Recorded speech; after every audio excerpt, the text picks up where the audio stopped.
और अब बात पीओके की। पीओके से बहुत बड़ी खबर आ रही है। यहां पर पाकिस्तान विरोधी प्रदर्शन की अगुवाई करने वाले 4 लीडर्स को कत्ल करने के ऑर्डर निकाले गए हैं। खुद पाकिस्तानी पत्रकार ने सनसनीखेज दावा किया है, लेकिन इस खबर का पीओके में डटे प्रदर्शनकारियों पर कोई फर्क नहीं पड़ा।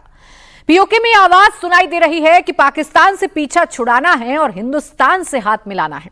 ऐसी आवाजों से तिल मिलाकर पाकिस्तान अब कश्मीरियत पर ही सवाल उठाने लगा है। सारी बातें इस रिपोर्ट में है। पीओके ने पाकिस्तानी फौजियों की पतलूनें खींच ली। पीओके में पाकिस्तान के खिलाफ आर पार की जंग शुरू हो गई। हम इज्जतदार जिंदगी हासिल करेंगे या कफन हासिल कर लेंगे, इसके अलावा हमारे पास कोई ऑप्शन नहीं है। उधर पाकिस्तानी कश्मीर को लेकर आपस में ही लड़ पड़े। पीओके में मुनीर कत्लेआम करेगा। जो एस्टेब्लिशमेंट है उसने एक पैगाम दिया है और बड़े वाज़ेह अंदाज में कहा कि 4 लोगों को तो हम नहीं छोड़ेंगे, जहां हमें मिलेंगे हम इनको मारेंगे। इन 4 लोगों की जान खतरे में है। किसी भी वक्त पीओके इधर जॉइंट अवामी एक्शन कमेटी शहीद हो गए, सारे जॉइंट अवामी एक्शन कमेटी है। रास्ते में खतरा है, पथराव हो रहा है, पत्थर मार रहे हैं और आपके गाड़ी के ऊपर पाकिस्तान का झंडा भी लगा है। पाकिस्तान की फोर्स ने जाके हमारे कश्मीर में खून की होली खेली। ये फिर हमारा हमदर्द मुल्क कैसे हो सकता है? इनसे तो बेहतर इंडिया का मुल्क है। हम उनसे अगर हाथ मिला लें तो ज्यादा बेहतर है। मुनीर की फौज ने पीओके को चारों ओर से घेर लिया है और रास्ते बंद कर दिए हैं। मुजफ्फराबाद और रावलाकोट को पीओके के बाकी हिस्सों से जोड़ने वाली सड़कों का ये हाल है। खाइयां खोद दी गई हैं, पेड़ गिरा दिए गए हैं, जिसके चलते रास्तों पर भारी जाम है। मुनीर ये सब इसलिए कर रहा है ताकि पीओके के बाकी हिस्सों से लोग रावलाकोट और मुजफ्फराबाद तक ना पहुंच पाएं, जहां पहले से पीओके के 3-4 लाख लोग धरने पर बैठे हैं। पीओके के लोगों को झुकाने के लिए पाकिस्तानी फौज ने 2 हफ्ते से राशन सप्लाई बंद कर रखी है और अब पानी भी बंद कर दिया है। एक और चीज साथी ने बताई कि रावलाकोट शहर का इन्होंने पानी बंद किया हुआ 10 दिन से। बंद करेंगे इंशाल्लाह ताला, हम भी बंद करेंगे। ये याद रखें कि हम बंद करेंगे, लेकिन पता नहीं तुम्हारा क्या क्या बंद करेंगे। बंद करेंगे ये हमारा वादा है। ये हमारा क्या है?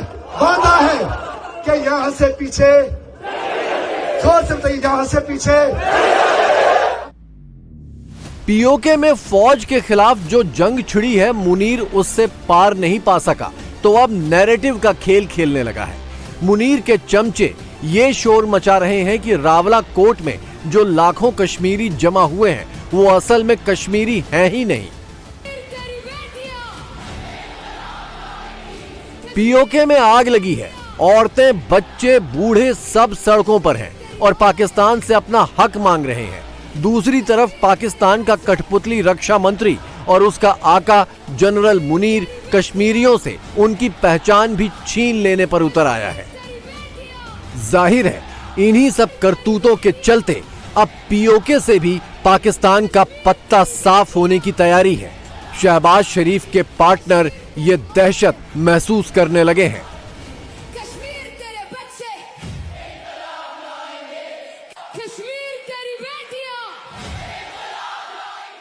ऐसा वजीर आज तक कैबिनेट में मौजूद क्यों है जो ये अल्फाज कह सके और फिर पीछा नहीं हटते कि रावलाकोट के कश्मीरी नहीं है? ये कैसे मुमकिन है कि हम ये बर्दाश्त करें?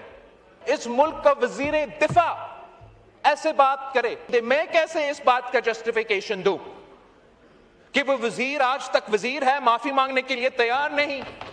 तो अगर माफी मांगने के लिए तैयार नहीं तो हम कौन सा जस्टिफिकेशन दे कि हम इस वजीर के साथ बैठे हैं? ये बात दुरुस्त नहीं है कि ये जो आग जो लगा हुआ है कश्मीर में, ये एक वो वाकई वजीर का बयान ने उस आग को बुझाने के बजाय ऐसा है कि उस आग पे तेल लगाया जाए।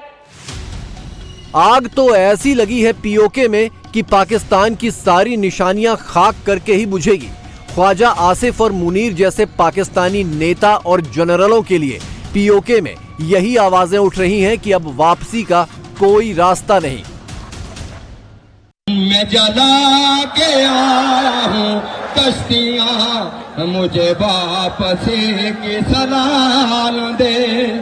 मेरी जान वतन पे निसार हो, मुझे जिंदगी की दुआ दे।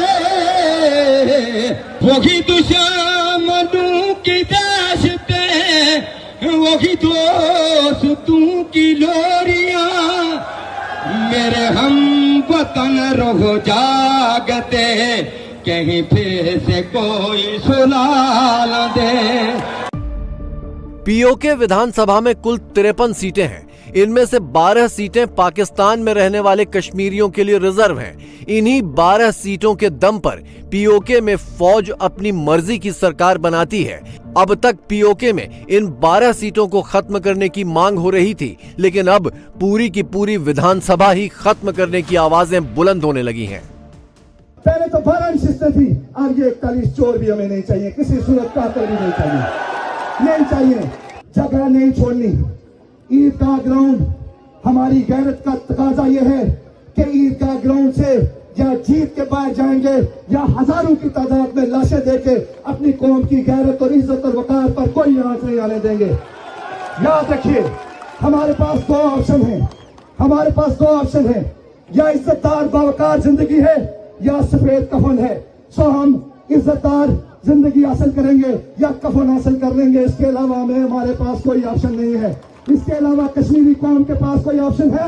अरे कश्मीर, नारे कश्मीर। पीओके में पाकिस्तानी फौज के खिलाफ मोर्चा खोलने वाले 4 नाम अहम हैं।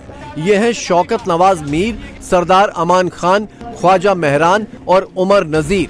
इन चारों लीडर्स की कॉल पर ही लाखों लोग रावला कोट में 2 हफ्ते से डटे हुए हैं। बगावत को कुचलने के लिए मुनीर ने इन चारों को टारगेट कर लिया है। खबर आ रही है कि मुनीर ने इन चारों को कत्ल करने का ऑर्डर दे दिया है। कश्मीर से मुझे एक इन्फॉर्मेशन मिली है, कुछ लोग जो एस्टेब्लिशमेंट के लोगों से बातचीत कर रहे थे, उन्हें जो एस्टेब्लिशमेंट है उसने एक पैगाम दिया है और बड़े वाज़ेह अंदाज में कहा कि 4 लोगों को तो हम नहीं छोड़ेंगे, जहां हमें मिलेंगे हम इनको मारेंगे। एक के ऊपर कातिलाना हमला पहले हुआ है, उसे मारने की कोशिश की गई लेकिन वो बच गया, उमर नज़ीर कश्मीरी। ये 4 लोगों के बहुत सख्त खिलाफ है एस्टेब्लिशमेंट और इनको कत्ल किया जा सकता है। मुझ तक ये बात आई है क्योंकि जो लोग मिले जाके एस्टेब्लिशमेंट के कुछ एहलकारों को, उनसे उन्होंने बातचीत की तो उन्होंने कहा जी ये 4 बंदे तो अब सवाल ही पैदा नहीं होता, इनको तो अब हम कुचल देंगे, मार देंगे, ये नहीं बचते, इनको तो एलिमिनेट करेंगे। तो वो जो 4 बंदे हैं उनमें ईमान कश्मीरी हैं, शौकत नवाज मीर हैं, उमर नज़ीर हैं और मेहरान ख्वाजा हैं। इन 4 लोगों की जान खतरे में है। अब कश्मीरियों को देखना है कि वो अपने इन बच्चों की हिफाजत कैसे करते हैं। बहरहाल कश्मीरी बड़ी तादाद में खड़े हैं। पाकिस्तान में जो भी शख्स फौज के खिलाफ आवाज उठाता है वो या तो मार दिया जाता है या गायब कर दिया जाता है या जिंदगी भर के लिए जेल में ठूस दिया जाता है। पूर्व प्रधानमंत्री इमरान खान जेल में हैं। बलोच एक्टिविस्ट महरंग बलोच को 2 दिन पहले ही उम्र कैद की सजा सुना दी गई है। लिहाजा मुनीर की साजिशों का अंदाजा पीओके में अपना हक मांग रहे लोगों को भी है। ये आसार नजर आ रहे हो कि जिस तरह करबला के अंदर नवासा रसूल सल्लल्लाहु अलैहि वसल्लम के साथ उन्हें भूखा प्यासा रखा गया, उन्हें मासरे में रख के उनको और उनके साथियों को शहीद किया गया।